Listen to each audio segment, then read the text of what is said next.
Bab 1642. Saudaraku, ayo pergi. Makan dimensi ini. Mileye sedikit bingung. Melihat keterkejutan Mileye, Daoyi tersenyum dan berkata, dengan kata lain, biarkan kamu berintegrasi dengan dimensi ini.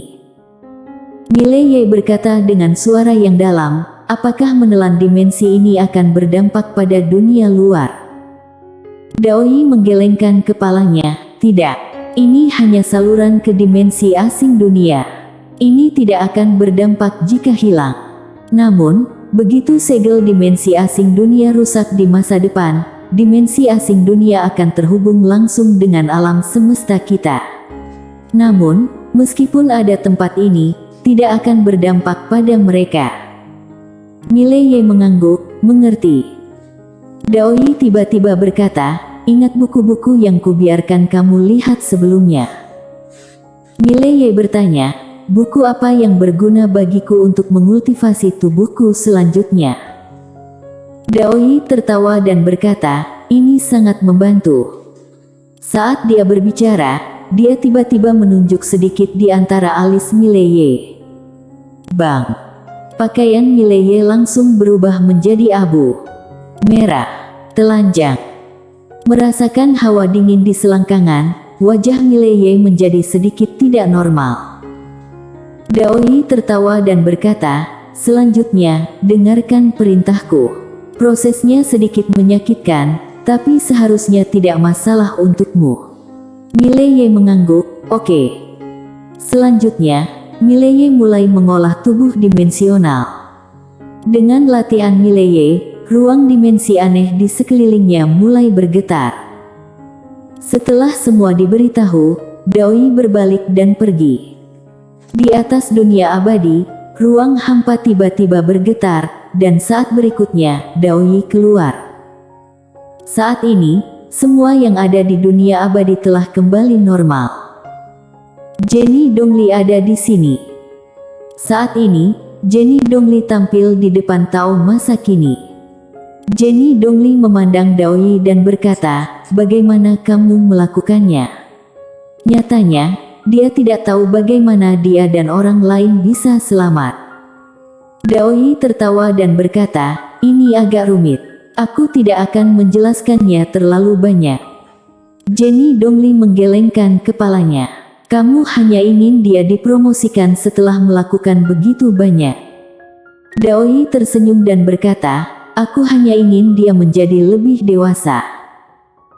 Jenny Dongli tiba-tiba berkata, awalnya kamu benar-benar ingin membunuhnya, bukan? Daoyi mengangguk. Jenny Dongli menambahkan, mengapa kamu berubah pikiran? Setelah lama terdiam, Daoyi berkata sambil tersenyum, karena aku menemukan bahwa dia dan tuannya telah menjadi satu. Dia adalah tuannya, dan tuannya adalah dia. Jika aku membunuhnya, tuannya akan mati.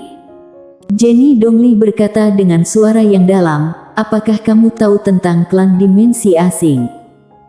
Daoyi mengangguk, ya. Jenny Dongli memandang Daoyi dan berkata, seberapa buruk itu?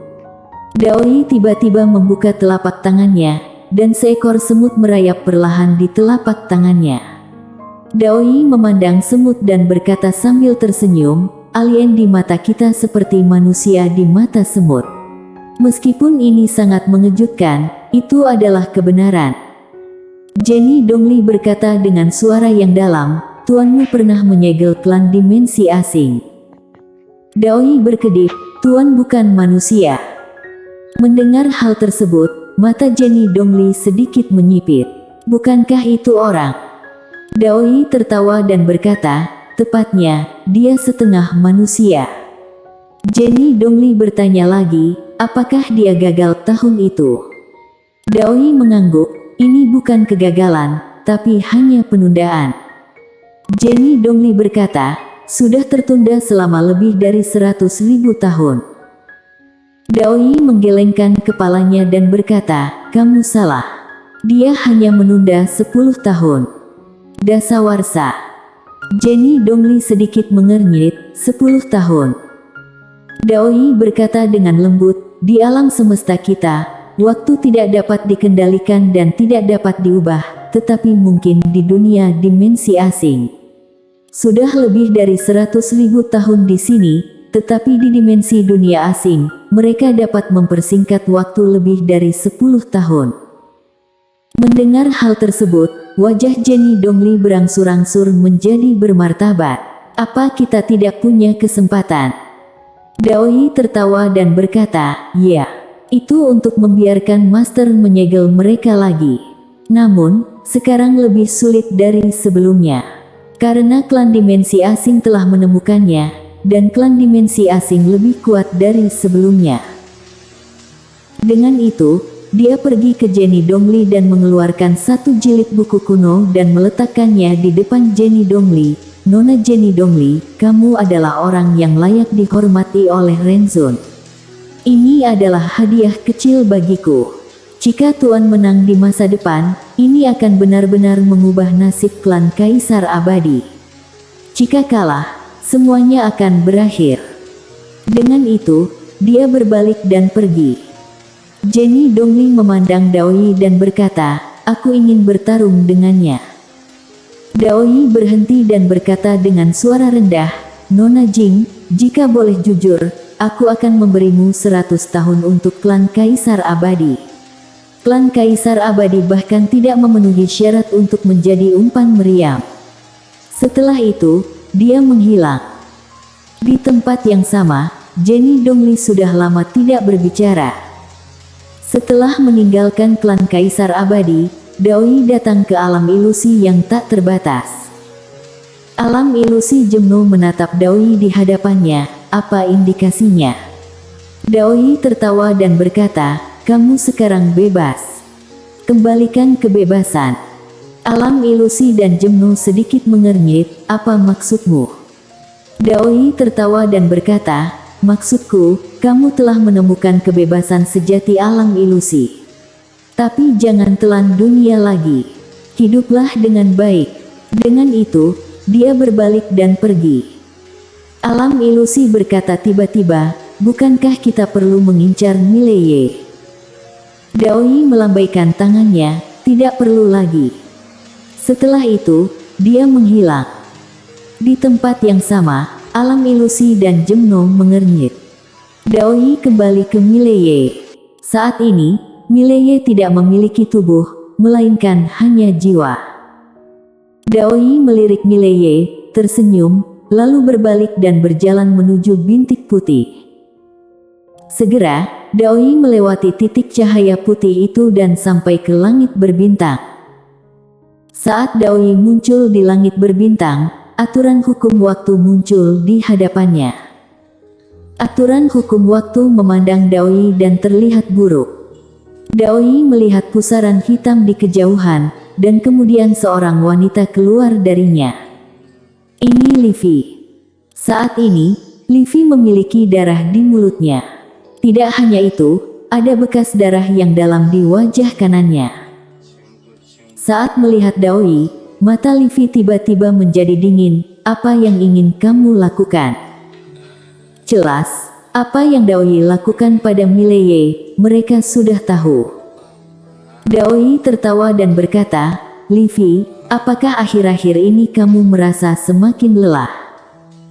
Wajah Livi tanpa ekspresi, ada apa denganmu? Daoyi menatap Livi dan tersenyum, Livi, kamu tidak bisa menyimpannya. Livi menatap Daoyi, walaupun aku tidak bisa menyimpannya, aku akan menyimpannya. Daoyi menggelengkan kepalanya dan berkata, baiklah, simpanlah. Livi menatap Daoyi dan berkata, apa yang ingin kamu lakukan? Daoyi tertawa dan berkata, aku di sini untuk meminta bantuanmu kali ini. Livi mencibir, kamu mau pulang? Kalau begitu, aku mau. Daoyi berkata, bantu Tuan. Bantu Tuan. Livi mengerutkan kening. Daoyi melihat pusaran hitam dan berbisik, Livi, ras alien telah menemukan Tuan. Mata Livi tiba-tiba menyusut, bagaimana bisa? Daoyi tertawa, kamu meremehkan alien. Meskipun mereka tidak dapat menembus segel Tuan sekarang, itu tidak berarti bahwa Tuan atas mereka datang ke dunia ini dengan cara lain. Livy berkata dengan suara berat, apakah kamu dilukai oleh ras alien? Daoi mengangguk. Livy memandang Daoi dan berkata, mengapa kamu mengkhianati tuanmu? Daoi tertawa dan berkata, aku akan menjelaskan masalah ini kepadamu nanti. Sekarang prioritasnya adalah berurusan dengan orang-orang dari dimensi yang berbeda dan mengulur waktu untuk Tuan. Livy hendak berbicara. Pada saat itu, perubahan mendadak terjadi di lapangan. Tak jauh dari ketiga perempuan itu, pusaran hitam tiba-tiba bergetar. Melihat pemandangan tersebut, mata Livy sedikit menyipit dan tangan kanannya perlahan mengepal. Saat ini, bayangan alam ilusi melayang keluar.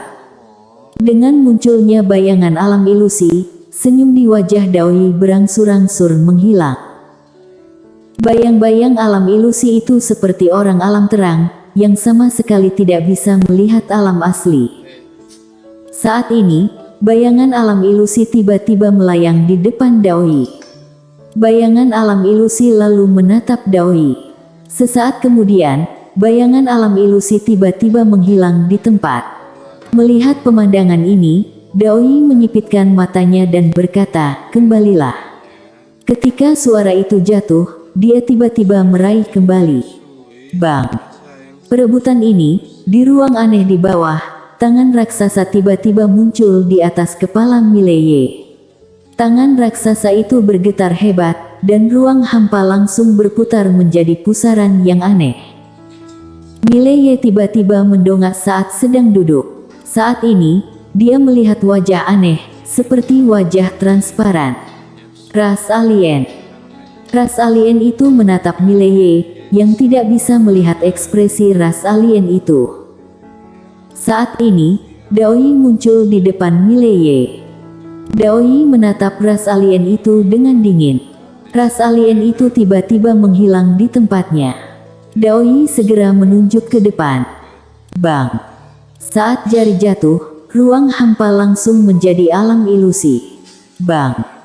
Daoi secara langsung dan dengan kasar mundur, dan dalam proses mundurnya, ruang di depan Mileye tiba-tiba melayang dengan aneh. Wajah Mileye berubah dan dia memotongnya dengan pedang. Cahaya pedang menerobos dan pergi, namun percuma. Mata Mileye tiba-tiba menyusut, karena dia mencium bau kematian. Saat ini, Daoi tiba-tiba muncul di hadapannya. Daoi melipat tangannya, dan tiba-tiba berteriak ke depan, hancurkan. Bang! Ruang di depan Daoi dan Mileye tiba-tiba berubah menjadi alam ilusi. Masih ada waktu untuk menjadi bukan apa-apa bersama alam ilusi. Saat ini, bayangan alam ilusi telah menyusut hingga lebih dari 10 kaki. Alam ilusi menatap Daoi dengan dingin. Akhirnya, matanya tertuju pada Mileye, dia cumi jempol, lalu berbalik, betapa lemahnya. Betapa lemahnya. Saat dia berbicara, dia perlahan menghilang. Setelah bayang-bayang alam ilusi menghilang, Daoi menatap dan berkata, jangan pedulikan apa yang dia katakan. Menurut waktu alam semesta ini, dia hidup setidaknya 1.000.000 tahun. Mileye berkata dengan suara yang dalam, aku sedikit kesal. Daoi menatap Mileye dan berkata, kenapa? Mileye menatap Daoi. Saat ini, mulut Daoi masih penuh dengan darah. Tidak hanya itu, dia juga memiliki tanda tinju yang dalam di perutnya. Cedera serius. Mileye memandang Daoi dan berkata, tolong aku. Saat dia berbicara, dia mendekati Daoi dan membisikkan beberapa patah kata. Daoi berkedip, kamu yakin? Mileye mengangguk. Daoi berpikir sejenak lalu berkata, ya. Setelah itu, dia tiba-tiba menghilang bersama Mileye. Di langit berbintang yang tidak diketahui, seorang pedang kultivator berjubah putih awan berjalan perlahan. Saat itu, pedang kultivator tiba-tiba berbalik, dan Daoyi serta Mileye muncul di depan pedang kultivator. Ketika pedang kultivator melihat Mileye, dia sedikit kaget lalu tersenyum, "Apakah kamu mencariku?" Mileye mengangguk, "Kakak, lama tidak bertemu." Pedang kultivator tertawa dan berkata, "Tapi ada apa?" Mileye berkata dengan positif, "Aku tahu kakak kesepian, dan aku ingin mencarikan lawan untuknya." Pedang kultivator menatap Daoyi dan menggelengkan kepalanya, "Jika tubuh utama ada di sini, aku mungkin tertarik, tapi apakah dia temanmu?" Mileye mengangguk. Pedang kultivator tersenyum dan berkata, "Yah, dia tidak terlalu lemah." Daoyi. Kali ini, Mileye tiba-tiba mencengkeram lengan pedang kultivator dan berkata, "Kakak, ayo pergi." Setelah itu, dia menghilang bersama pedang kultivator dan Daoyi. Ketika ketiga orang itu muncul kembali, mereka telah sampai di pusaran hitam menuju dimensi dunia asing. Mileye menunjuk ke pusaran hitam dan berkata, "Saudaraku, pergilah ke sana, bersenang-senanglah." Pedang kultivator melirik pusaran hitam, dan setelah beberapa saat, sedikit kejutan muncul di matanya, sepertinya menarik. Mileye mengangguk dengan keras, "Sangat menarik." Pedang kultivator menepuk bahu Mileye dan berkata, "Aku pergi." Dengan itu, dia berjalan menuju pusaran hitam. Saat berjalan di depan pusaran hitam, Mileye tiba-tiba berkata, "Kakak, bisakah kamu meninggalkan aku nafas pedang sebagai souvenir?" Pedang kultivator ragu-ragu, lalu menunjuk sedikit, dan seutas pedang energi jatuh di depan Mileye, "Anak kecil, sampai jumpa lagi." Setelah itu, dia langsung menghilang ke dalam pusaran hitam. Mileye meletakkan pedang energi di depan pusaran hitam, lalu menoleh ke Daoyi dan berkata, "Dengan penekanan pedang energi, mereka tidak bisa datang sesuka hati dalam waktu singkat, kan?" Daoyi terdiam. Mileye berjalan ke Daoyi dan berbisik, "Apakah aku selingkuh?" Daoyi memandang Mileye, yang buru-buru berkata, "Aku tidak meminta kakak tertuaku untuk melawan ras alien. Adapun apakah dia bisa melawan dirinya sendiri, itu urusannya, yang tidak ada hubungannya denganku." Daoyi bersambung.